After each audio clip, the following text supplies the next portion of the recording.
Do you enjoy repetition? Do you believe that the most important thing in life is material wealth? Do you enjoy repetition? If you said yes to any of the above, there is a slim chance that you enjoy today's game, Make That Money. Hello and welcome, my name is Grailden and this is Steam Sequence, a series where I complete Steam games in alphabetical order to hopefully uncover some diamonds in the rough. Unfortunately, this means playing through a lot of garbage. Last time we did uncover the first gem of the series, which means that we can only go down from here, and oh boy does it get worse.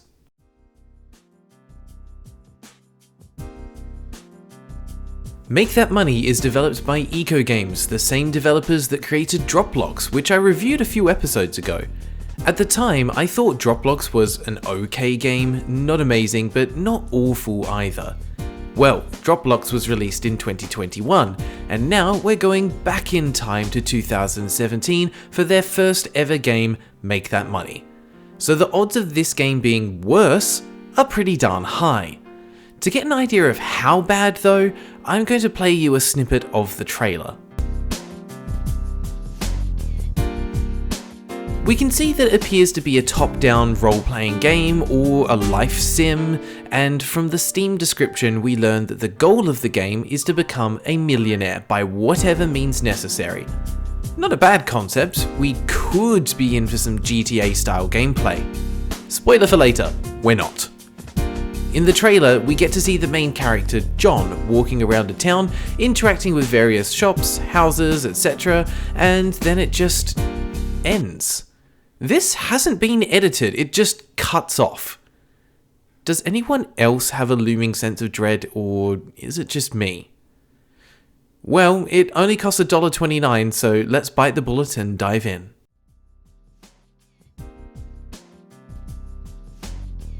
Getting into the game turns out to be more of a challenge than I was anticipating. It took so long to load the game that I thought it had crashed. The main menu is incredibly simplistic and there are no options whatsoever, graphical or audio. Upon trying to start a new game, it literally took nearly 50 seconds to load, so that's definitely a red flag. In fact, I think my entire experience would have been better if it had just crashed and it was actually unplayable. The game may have actually left a more favourable impression on me if that were the case. I'm going to preface everything you are about to hear by telling you that it took me 2 attempts to beat this game and a total of 12 hours of gameplay. So keep that in mind. The second red flag we get right out of the gate comes from the tutorial menu. Who doesn't love a massive text dump at the beginning of the game that explains all the concepts and controls so that by the time you ever encounter them, you've completely forgotten what you were told? To make things even worse, for no discernible reason, the menu changes the button prompt to proceed between E and F randomly. Once we finally get started, the game and the goal are fairly simple. It's WASD to move, shift to sprint, the mouse controls the camera, and everything else in game is controlled through text menus. Perfectly serviceable controls. Thankfully. Our goal is to make $1 million before poor John passes away, and each in-game day is equal to 1 year and will take approximately 5 minutes of real time. There is a time tracker at the top of the screen which is incredibly unreliable. It barely moves for most of the day and then makes sudden leaps when it gets into the afternoon. The town we arrive in is basically one big square with housing on the inside and businesses and other services on the outside. What a joy it must be to live in this area. John starts with $500 of cash and will need to earn his way up while managing his health and energy. You are able to invest in some businesses, but you will need at least $50,000 to do that, so you'll need to do some honest or slightly less honest work first. If you're so inclined, you can purchase 2 weapons for self-defense or to use when robbing the 2 citizens wandering around town. You can also purchase a crowbar for opening crates and a lockpick for breaking into houses. Aside from opening crates, the other activities always carry a risk of being arrested and given a fine. In a nutshell, none of these methods make any kind of decent money. The most valuable item found is a diamond, worth a measly $150. So we're left with the option of more honest methods. This means working shifts at one of the local businesses, the mini-mart, the bakery, the coffee shop, the flower shop, the pharmacy, the warehouse, or the office. Some of these locations, like the pharmacy, will require a degree, but will offer better pay as a result. Working a shift at any location plays out the same way. A line of numbers will appear. White is a normal shift, green is a good shift, and red is a bad shift. A white shift will earn you cash and a single promotion point. A green shift earns the same amount of cash and 3 promotion points, and a red shift will get you fired or demoted from your position. When the shift starts, the marker moves from one number to the next, and you simply need to time your button press correctly. Working a shift consumes energy, with the amount varying depending on the location and your position. Earning enough promotion points will allow you to get promoted and get a cash bonus to go with it. For more technical positions, you will require a degree from the university, and I love the fact that getting the degree is instantaneous. The devs have been so particular about working multiple shifts to earn that promotion, but a master's degree can be finished instantly. Apparently, money does solve all your problems. The last mechanic to mention is restoring resources. Energy can be restored at the coffee shop, but will drain your health with each drink that you consume. Health can be restored at the pharmacy, or through some items at the mini-mart or the bakery, or by simply taking a trip to the hospital. The hospital ends up being the best method, as it will completely restore your health for a flat fee of $150, and that's how you know the game isn't set in America. While this may sound interesting from a mechanical aspect, you need to keep in mind that everything is done through menus. Essentially, gameplay boils down to doing a timed button prompt at one location until your energy runs low, sprinting over to the coffee shop, and then back to work again. If your health runs low, sprint to the hospital instead. Rinse and repeat until the sun goes down and work closes for the day. Then run to bed and hope you don't get robbed on the way. Oh, and I should mention that almost every menu requires different combinations of the keys E, R, F, A, etc., and there is little to no consistency between locations. So far, while it may be repetitive, it may not sound totally awful, until you do the math.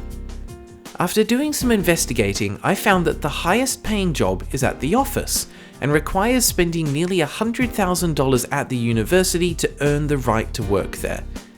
A shift at max promotion level will earn you, wait for it, $300. If you tried to beat the game using only that, you would need to do 3,334 shifts. Do you feel like doing a timed minigame 3,334 times to beat the game? Each shift uses 5 energy, and energy also slowly drains throughout the day, so you'll only be able to do about 18 shifts before needing to visit the cafe to recharge, so that's 185 trips to the cafe. For the sake of simplicity, we're going to ignore the cost of each coffee because it turns out that it won't matter in the long run.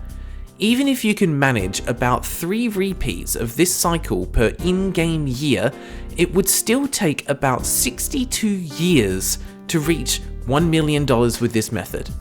And bad news, John starts the game at age 21 and dies at age 70. You only have 50 years. So, even the highest paying job won't make it in time. Of course, you can invest your money by purchasing properties, and I'll discuss that shortly. In my first attempt, I spent a bit of time at the start to experiment with different jobs to see which paid the best. I figured that would either be the office or the pharmacy, turns out it's the office, and then I set to work aiming for promotions. After working enough for one promotion at the office, I mistimed one shift and landed on a red number. And I was promptly fired. And not only was I fired, I was also banned from working there ever again. So, I opted for second best and went to work at the warehouse. And it was here that I found an exploit. When you get a promotion, you get a bonus, usually a pretty nice lump sum of money. Reaching the highest position at the warehouse gives you a hefty $10,000 bonus. Interestingly though, getting a bad shift actually demotes you 2 positions, despite the in-game text saying only 1. You might think this is bad, but it actually allows you to earn your promotion bonus again. After doing some math, I figured out that it was actually more efficient to reach the maximum position, get immediately fired, and then work back up to max again, collecting 2 promotion bonuses on the way. I invested some money in buying a house and renting it out, but that turned out to be barely worth it. A $70,000 investment that pays $375 per week. That means it would take 187 years for that house to be repaid. I also bought the bakery and the flower shop, which were cheaper and had a higher income. By purchasing the bakery, I also discovered that once you buy a shop, you can no longer purchase items in it. So buying the coffee shop would be a fatal mistake. In summary, even with all of this in place, I fell short of the $1 million target and John passed away. At this stage, I was pretty burned out by repetition, but I was determined to beat the game.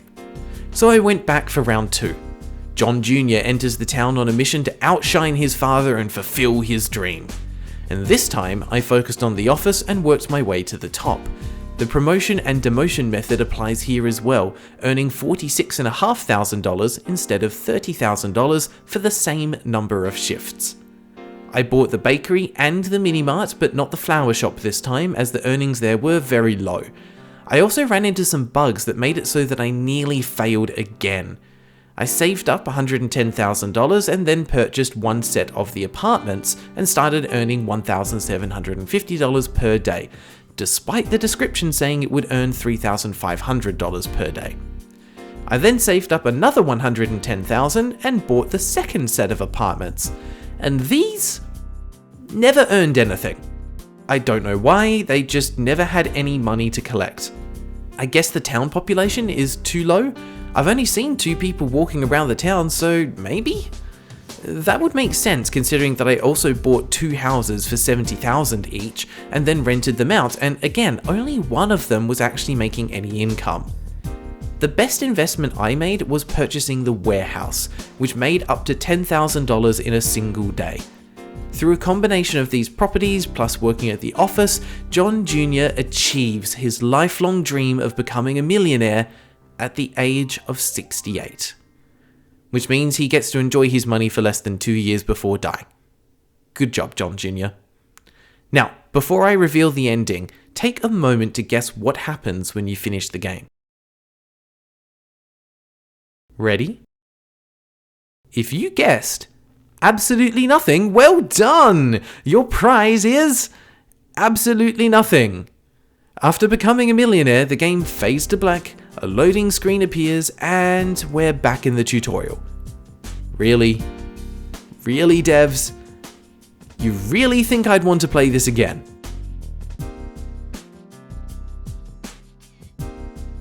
In a nutshell, Make That Money is completely unfun. I think it would be more accurate to call it Depressing Desk Job Simulator. As a game, it boils down to spending at least 4 hours of your life running from A to B and pressing the same 2 buttons in the same menu several thousands of times. I could have spent less time and had more fun clicking manually to 5,000 cookies in Cookie Clicker. The closest comparison I can make would be the older entries in the GTA series, but minus everything that makes GTA fun. Also, keep in mind that this released in 2017. GTA 5 had already been out for 2 years by this point. There is literally no reason to play this game. If Make That Money had set out to be a game that provides commentary on the impact of focusing on building material wealth to the point of forsaking health, hobbies, relationships, and happiness, then it would have achieved its goal. However, it does the reverse and glorifies the act of making money, to the point that working away your entire life in an office building and only stepping out to eat and sleep is the ideal lifestyle and the best method of winning the game. This is further emphasized by the fact that a quote from Warren Buffett is used in the very first moment of the trailer for the game, showing that his level of wealth is something to idolize, something to aspire to.